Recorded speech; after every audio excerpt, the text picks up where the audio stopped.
Welcome to When I Fell in Love with Hip Hop STL. I'm your show host, Israel Picasso. We tuning live from St. Louis, Missouri. Today's guest is, can you tell them your name and where you from? Yeah, Morrison Machiavelli here in Los Angeles, California, based out of LA, originally from Minneapolis, Minnesota. Okay. So how did you fall in love with hip hop? Man, hip hop helped to save my life at many different times. I discovered hip hop as a youth, really young actually. I think I really got into hip hop when I watched Kenan and Kel with Coolio. I think that was honestly my introduction to hip hop at like 3 or 4 years old, besides what I was hearing. But I grew into rapping, and over the years, just writing poetry, playing different music, playing guitar, and exploring different things.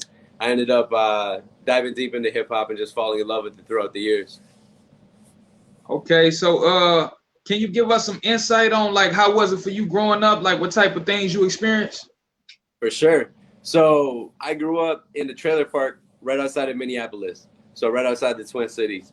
And coming up through poverty, just coming up through watching my grandma scrape change to pay bills and stuff like that, the one thing that I always had to fall back on was music.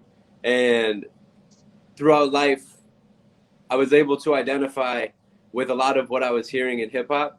Whereas when I would go to school and when I would be around people, I felt like I was very indifferent from other people's experience, especially being that the trailer park that we were in was on the outskirts of a decent school district. So when I did go to school, I was there with a lot of kids that were in like a middle class scenario. So I always felt like we were like the poorest kids, the small community of us from this trailer park that went to that school.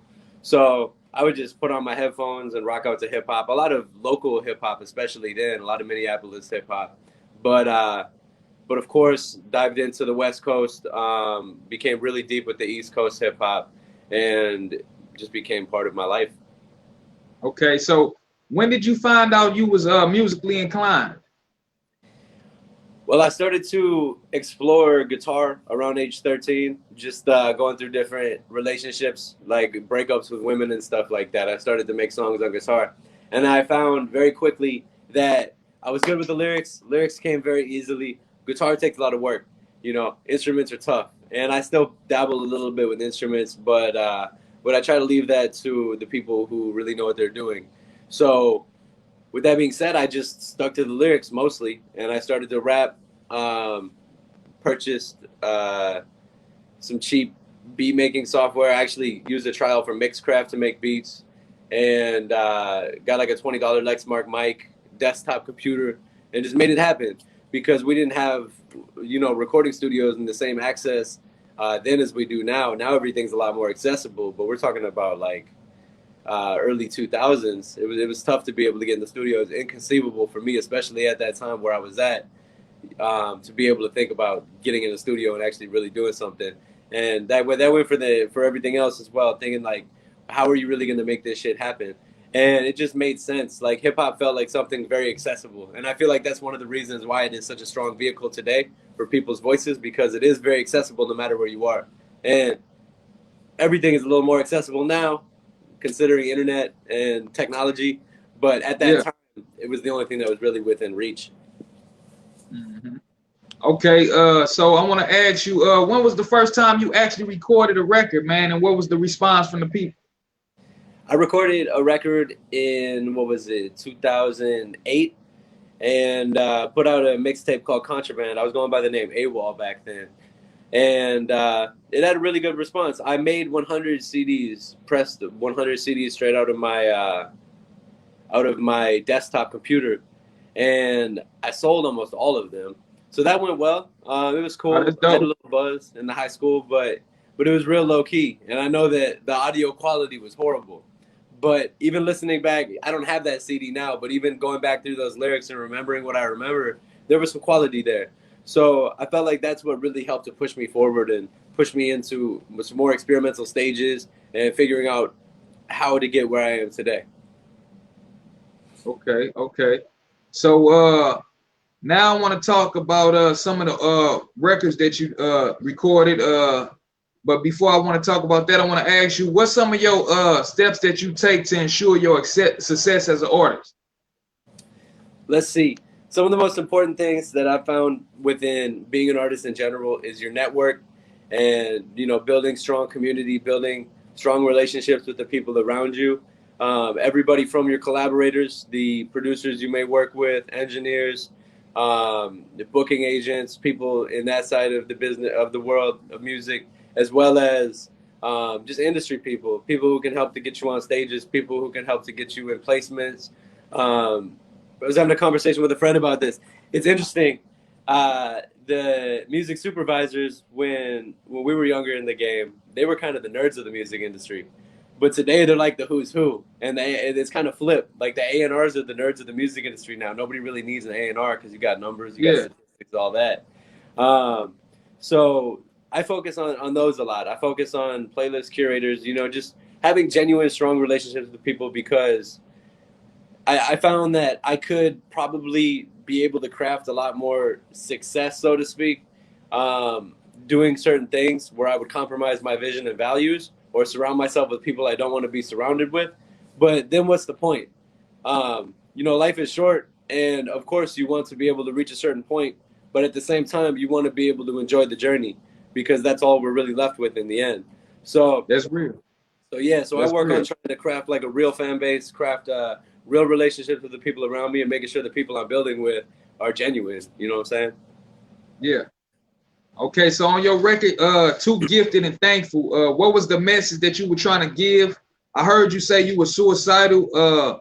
Was that you saying that you too gifted to give up, and that you thankful for life now? Or like, talk to me. Yeah, that I mean that's really rooted in that point of like going through different relationships and things like that. Like especially recently, that's been one of the biggest challenges, is because, let's say, I feel like I'm in a really strong place professionally with music, and as a mentor here in Los Angeles, just working with a lot of different youth in hip hop as well. But just like coming out of a breakup, that's still emotionally challenging for me, and especially when it comes from an unexpected place. So with that experience, I was feeling like down. I wasn't feeling suicidal to the point where I was actually going to take my life, but feeling like, what's the point? You know, feeling like the point of living was taken away in a sense, emotionally, and you know, in a very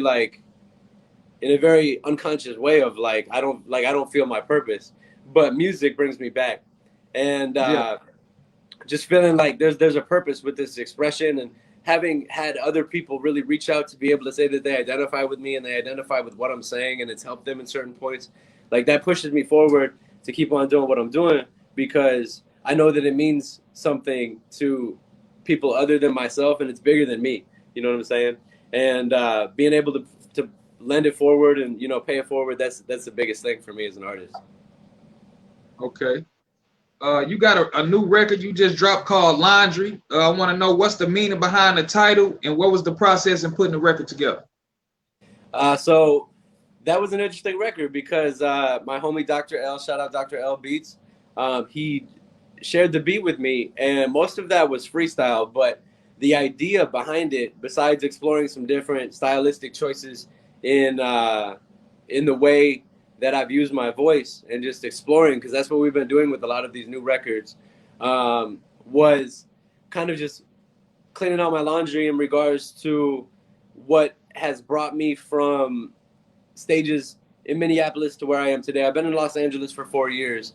So coming from like what I would call a very dark place in my life of just like selling drugs and doing what I had to do, or doing what I chose to do at that time, to try to make it to the point that I thought I needed to be at.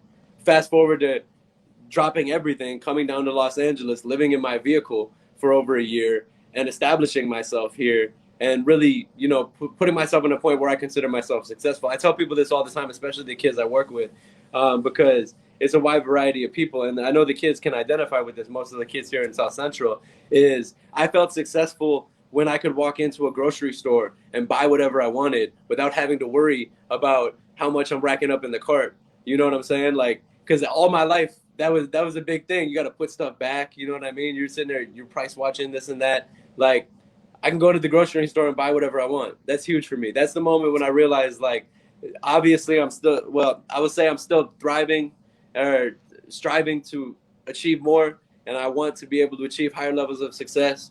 But that's big, and reaching those different levels of success is important to me. So Laundry was about those steps and stages that it took to get to that place, and everything in between. Yeah. Okay. Okay. So you also rap and sing. I want to know how important is it to you being versatile in this music industry?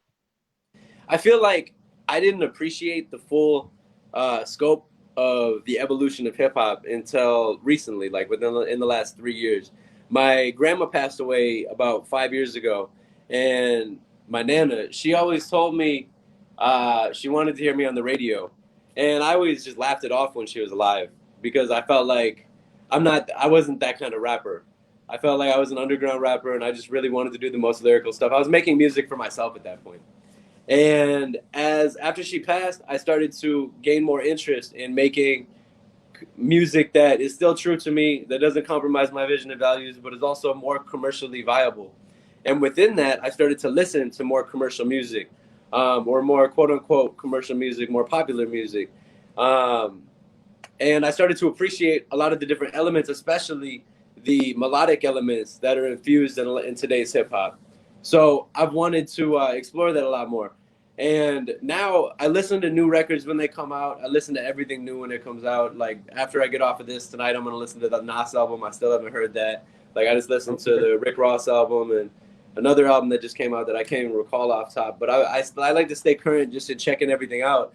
But for the most part, I'm listening to corridos. I'm listening to banda. I'm listening to a lot of worldly music. I'm listening to Japanese trap. I'm listening to stuff so far outside of my sphere that I can get different influence and be able to continue to add different audible elements to my music and infuse just more genuine inspiration. You know what I mean? That isn't so much like not that I feel I've ever been in a position of copy and paste, but you know when you listen to stuff, you're gonna pick up on different rhythms and pick up on different things. So I feel like if I'm reaching far enough outside of the box, then I'm gonna be able to tap into something different. So that's been my vibe for that. Okay. Okay. So what artists have you worked with, and which artists do you wish to work with in the future? Let's see. So wish to work with. I'm actually looking at like I was just saying corridos. The type of artist that I want to look at is I want to find a young and upcoming like Junior H. Anybody, especially my Mexican friends out here, fans who are familiar with corridos, like that's the type of music that I really want to explore with hip hop. And there's some up and coming artists and people out here. A lot of the youth that I see um, developing that I want to work with. Um, rest in peace to the young brother that just died out here. Um, we got a lot of shit going on, and there's a lot of great artists in Los You talking Angeles. about Slim 400? What's up? You talking about Slim 400? No, I'm talking about what the fuck is his name? Draco the Ruler. Oh yeah, rest up, Draco. Rest in peace, Draco Man, the Ruler. it's crazy, man. Yeah, and I like I've listened to Draco's music a few times. A lot of the youth that I work with, they're rapping on Draco the Ruler type beats, stuff off of YouTube. So I've heard a little bit of his stuff, but I'm more secondarily connected through the youth's inspiration by him, and having checked him out a lot more after his passing, realizing that's where a lot of the style that the youth are utilizing is drawn from, and I was having this conversation with some kids out here. Is like we need to radicalize the way we approach reform with the violence in these streets, because it's not just the person who's being killed that is the victim. It's also the person pulling the trigger. It's also the family of each of those people, because the only thing that is really gaining anything from this is the system. And Yeah. by incarcerating young men and women, especially Black and Latino men and women out from these streets who are born into these situations, and many of which have no idea what else they can do, and they're not given the right opportunities or pathways to be able to do it. So these are the types of youth that I really want to continue working with, and I want to start working with in my music, when it's the right time. And I've got a couple of artists in those areas that inspire me previously I've worked with Sadat X from Brand Nubian. I've worked with a lot of great Minnesota artists. Shout out Truth Maze, King Kamal from Chicago. Done a lot of work, as I said, with my brother Dr. L Beats. He's originally from Haiti. Right now I'm working with my brother Frank Carrazzo. He's from Italy. He's a producer from Italy, and he's out here in Los Angeles right now. So yeah, I'm looking forward to working more with my brother Yappy. He's out here as well. And yeah, a lot of artists that, as I said, I've got like genuine relationships with out here. I'm looking forward to working with, and some bigger name artists, but I really wanted to be on some semi-organic stuff. You know, it's not as if I'm not going to go out and pay for features, but I want to make sure it's something that we can actually build on, and it's going to be something that's equally valued. You know what I'm saying? Right, Even if right. there's money on Something the table. that makes sense for what you got going on at the time. Exactly, completely. Right. So, what projects do you have in the works right now? So I've got a lot of music that I'm working on finalizing, mixing, mastering, all that, and that's been a big challenge. So Dr. L and we've got 2 or 3 projects sitting on the back burner that we've been working out, and we're going to continue working those out. But right now, I feel the most vital thing for where I'm at is dropping singles and really strong visuals. So as you mentioned earlier with the versatility, I have a couple more singing joints, like pop type joints, and then some more real lyrical hip hop. So I'm trying to balance these back and forth just to be able to maintain that aspect of versatility in the eyes of the people who are receiving this. You know what I mean? So I'm looking forward to that. I'm looking forward to dropping that, and then I've also got some other more experimental rock stuff on the way that I'm looking forward to as well. That taps into some of that like punk stuff, but with more of a hip hop vibe. Yeah. The type of stuff that came out in the early 2000s. Some stuff that was right around our youth. I don't know your age, but I assume around that time we were both out here. Yeah, most definitely. Now, I gotta ask you, what's your top 5 dead or alive? Top 5 dead or alive. Okay, so right off top, I know my 3 right away, and my list changes, so it might change next week.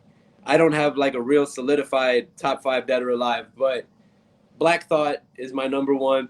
Muja Messiah from Twin Cities is a monster. Andre 3000. I would say Kanye West. Number 5 is hard, man. Right now, I'd say Pac. I've been listening to Pac a lot, and I normally wouldn't put Pac in my top 5, to be honest. But right now, I'm feeling Pac. I feel like I've been appreciating him a lot more in the last couple weeks. So, yeah. Okay. So, how can we reach you via social media for prices, for booking, and features? Definitely. So, social media at Morrison Machiavelli. Everything's there. Easiest way to access all the social media is on my website, morrisonmachiavelli.com. On Twitter, it's Morrison M Music. And yeah, if you search me on any platform, Morrison Machiavelli, it'll pop up. So you can see that Morrison Machiavelli. So yeah, tune in with me. I love to connect with y'all. Okay. So before we leave, man, I gotta ask you one more question, man. Who would you have in the verses, Jay-Z versus Lil Wayne? What's that? Oh, Lil Wayne. Yeah, Jay-Z versus Lil Wayne in the verses. Who would you have win? Lil Wayne. Lil Wayne? Yeah. Tell me why you say that though, man. Because one of the biggest reasons is how many women. This is from what I see. I don't know very many women who are like, hey, put on some Hove. Like, you already lose half the population. And yeah, women listen to Jay-Z. I'm not saying they don't. But I could think of women from all over the globe that listen to Lil Wayne. It's going to say, put on Lil Wayne. Yeah, they'll hop in the car. You ain't lying. And Weezy has had a bigger impact on the youth with the music, in my opinion. Now, Jay-Z has a huge impact with business and the influence that he's had through the moves that he's made in the business. But musically, it doesn't really stand up. Weezy's style is way more versatile, in my opinion. And Jay bites a lot. And it may be just paying homage and respect, but he's quoted like whole like 6-bar phrases from Biggie, from Snoop, and from people like that. And that's always kind of struck me as weird. You know, I'm not gonna hate on it because yeah, he's paying homage. I get it, but it's a lot.